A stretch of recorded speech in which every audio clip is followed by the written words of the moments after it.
Hi, welcome. In this video, we are going to be covering making a presentation in Canva. So first, you do need to make a free account. All you have to do is just sign up with your email and then log in, and you'll be brought to this homepage where I am. So on this homepage, we can examine a few different things. In the top here, we can see all these different types of templates that Canva provides. Some of them are presentations, as you can see here, or you can do something like posters, certificates, proposals, invoices, t-shirts, resumes, literally anything. Canva provides so much for even a beginner to just make whatever creative piece they'd like.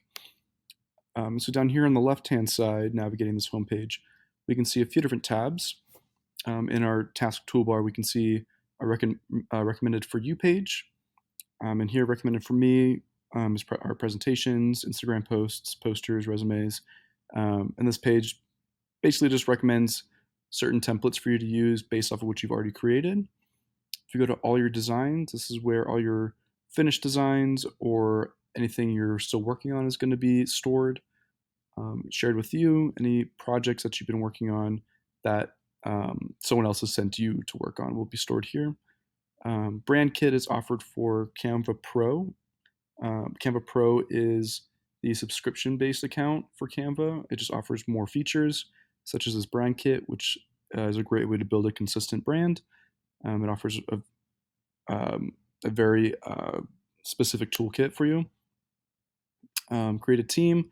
Here, you can create a collaborative team where you can develop your team name and just add people via email to work on whatever projects you'd like.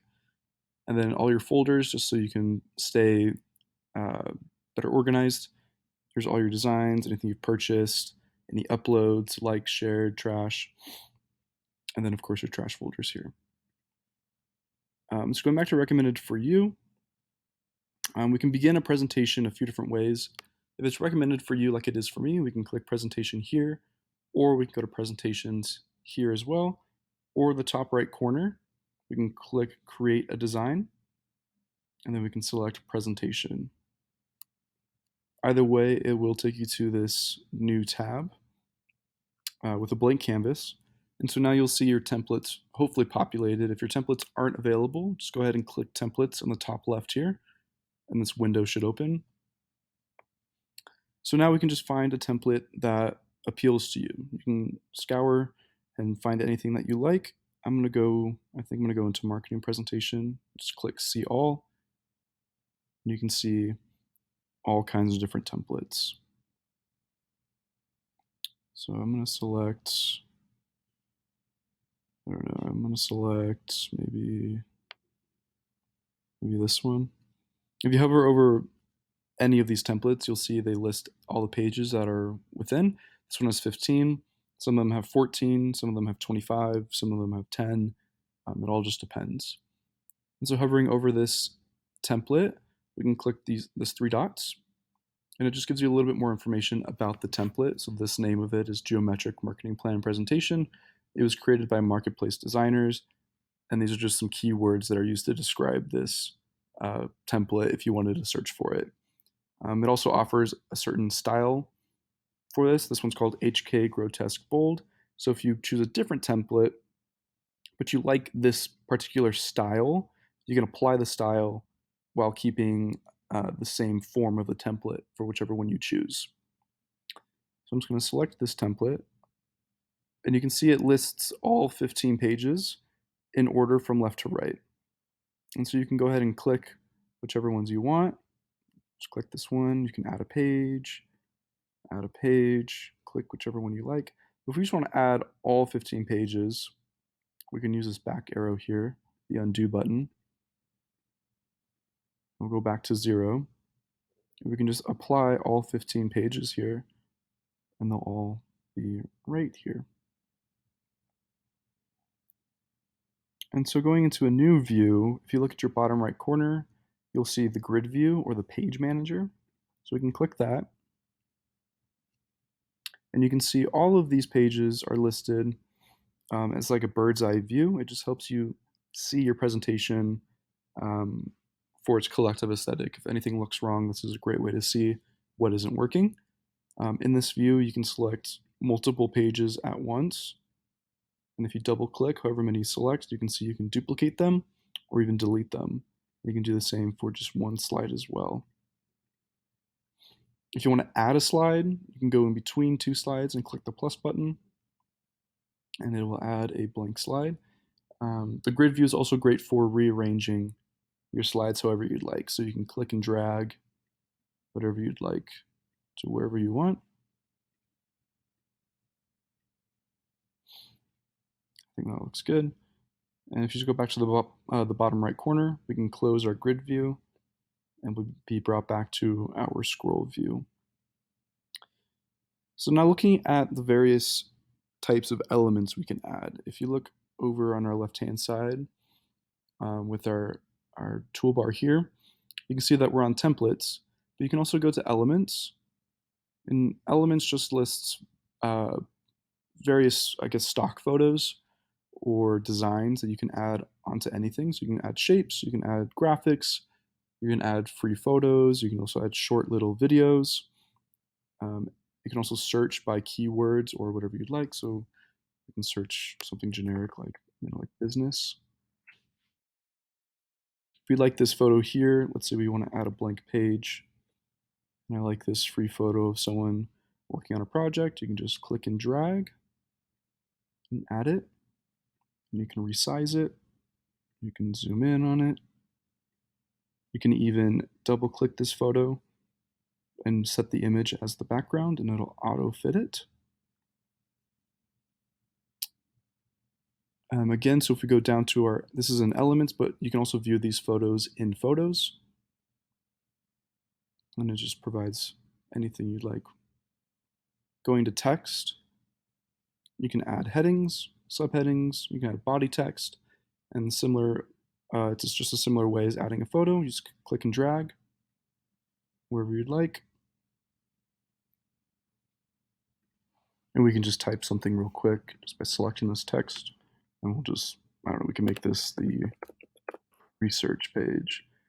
If that doesn't look that great to you, let's see, we can go back into elements.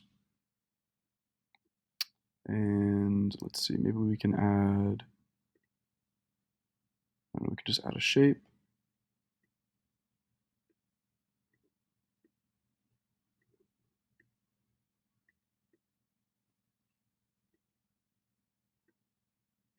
Just to make this look a little bit better.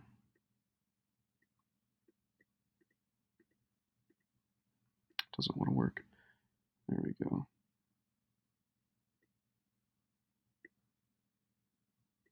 As you can see, also Canva provides grid lines, so you can align all of your elements as best as possible. So maybe we don't like this gray, so we can change the color here. We can make it red. We can make it white. I kind of like the red. And so we can examine this toolbar here, this design element toolbar at the top. You can add an animation to it. You can reposition it. You can copy the style. We can also use the transparency. So you can add, maybe make it like that. Again, this doesn't look that great. I'm just kind of showing the various tools you can use.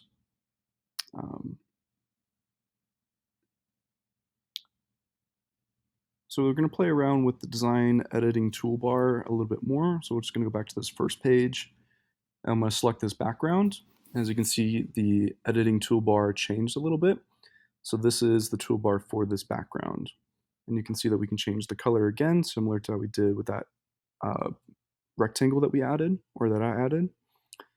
And so in the colors, you'll see these are the document colors. So throughout the document, you'll see blacks, dark grays, reds, whites. It even includes any photos that are in your project. Or I'm sorry, in your presentation. So in this particular photo, you'll see kind of this rosy red or yellows, oranges.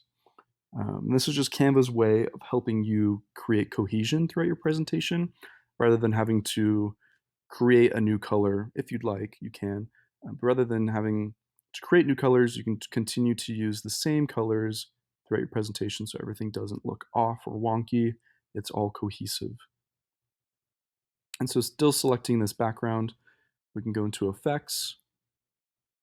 You can see we can add photogenic effects, which are kind of like textures. We can go into filters, which is the same as editing a photo on your phone. Just change however it looks.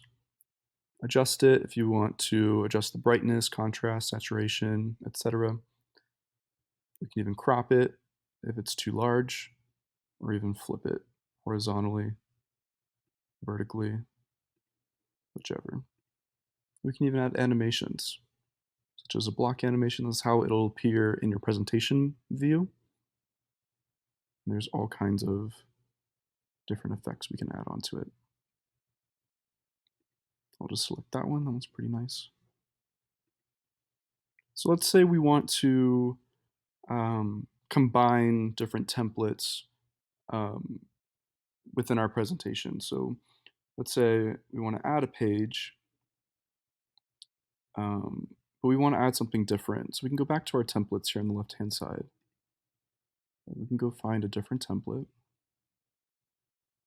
maybe this one. And maybe maybe we'll just add this one. I just like the layout of this slide, but again, the colors are different, the text is a little bit different, but I like the layout, so I'm going to keep it. But again, we want it to be cohesive, right? So a great tool to use is going to be this copy style tool right here in the top right. And the best way to use it is, let's say we want to change this background. We can select this background. Sometimes it disappears, so you want to go into More, 3 dots. Select the paintbrush copy style tool to copy it, and then just select this background. And bam, now we changed it. Now it's cohesive, now it matches our aesthetic, and we can continue. This style also works, like I said, for text. So if we want to match this font, or match these fonts with this font that's already on our presentation, instead of searching for HK Grotesque Light, a simple way would be selecting the text. You can highlight it, go into More, copy style, go into this text, and just copy. It does change the format a little bit depending on whatever you're using, so you might have to readjust. But again, it's all super simple. So now we can say that we're hypothetically done with our presentation. I know we didn't change anything with these, but let's say we're done with this presentation. All of our elements are fine. The aesthetic's pretty cohesive. We have all of our information, and we're ready to either share it or download it. We can go into the top right corner, and you'll see a few different things. You'll see share. If we click share, we can share it with anyone using our email or their email. And you can share the link as an edit link so they can access this same file and change whatever they like, whatever they want. You can also change it to be used as a template so they can only use the original template that you used. Or you can share the link to view so they would just be able to look at it. They can't edit it whatsoever. And again, it'll show you as the owner. To the right of it, we can go into download. And so we can download as all kinds of different files, such as a regular PDF or JPEG, PNG, a PDF to print. For here, you can also select all the pages or just a range of whatever pages you want to print. And then to the right of it, you'll see present. This is just going into present mode. So you can present directly from Canva, or you can download it. And going into more, there's a few other ways we can share it. Going down here, we can embed it to our website. You can also embed it in a blog. If you want to download as a PowerPoint file, it'll download it as a Microsoft PowerPoint file. Send it via email to LinkedIn, Slack, etc. To note that if you do choose to download it as a PowerPoint file, do double check that file. You want to open it as soon as it downloads and make sure that all your designs or your aesthetic has carried over into the PowerPoint file. Because there are certain elements within Canva that don't translate to PowerPoint just because it's not supported by Microsoft. So sometimes certain elements will either disappear or be slightly changed or altered, or the format will change to accommodate Microsoft. Other than that, I hope you enjoy this video. Um, Thank you so much. I hope you enjoy your time making a presentation.